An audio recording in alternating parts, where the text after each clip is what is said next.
Мать оставляет годовалую дочь в доме, совершенно одну. 10 лет спустя она возвращается и видит кое-что необычное.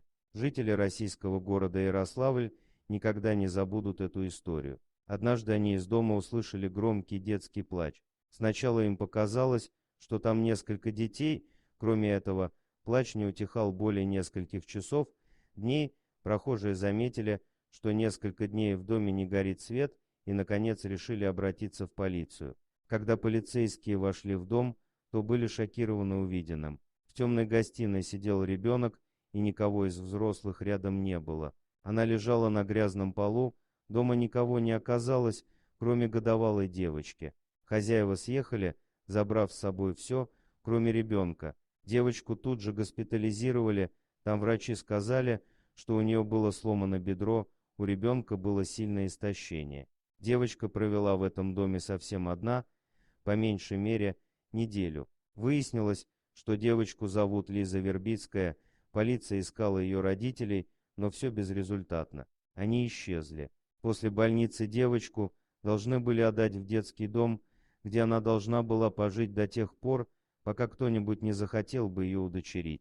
Тогда, когда девочку отвезли в больницу, Инна приходила в больницу к своему сыну. Однажды она услышала плач ребенка за стеной и пошла успокаивать его. Так они и познакомилась с Лизой, и Инна узнала ее историю.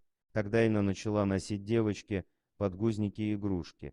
У женщины было 2 ребенка, и она никогда в жизни не думала о том, чтобы усыновить кого-либо. Но в тот день, когда Лизу выписали, Инна сказала, что настолько привыкла к девочке, что не сможет жить без девочки. Я спросила у врачей, где могу найти Лизу, и тут же отправилась за ней несколько месяцев спустя. Все вопросы с документами были улажены, и Инна привела девочку к себе домой. Когда ей было 2, она еще не могла нормально питаться, боялась громких звуков. Спустя еще год девочка пока еще не могла нормально ходить. Инна решила отдать девочку на танцы в надежде, что музыка поможет девочке справиться с трудностями, будет ее вдохновлять и поможет развиться в физическом плане. Это сработало. Благодаря танцам, заботе и любви Инны, вскоре Лиза стала очень веселым ребенком. Когда настала пора отправлять девочку в школу, никто не мог себе представить, что именно эту девочку когда-то родители оставили одну на произвол судьбы. Она отличалась внешне от других детей, поэтому привлекала к себе внимание.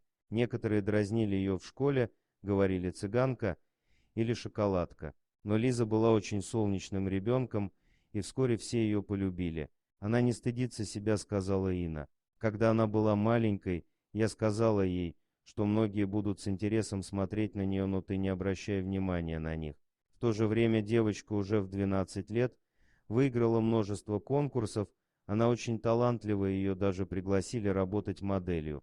Вскоре после этого Лиза выиграла еще одно соревнование и стала известна как самая красивая девушка в стране, и тут внезапно появилась биологическая мать, которая 11 лет назад оставила дочь умирать от голода. Она нашла Лизу и начала говорить о своем естественном праве увидеться с ребенком. Ей, конечно же, отказали, она даже не смогла объяснить, почему 11 лет назад оставила ребенка одного и уехала. Она была лишена всяческих прав на ребенка. Теперь Лизе решать, захочет ли она когда-нибудь увидеть свою биологическую мать или нет.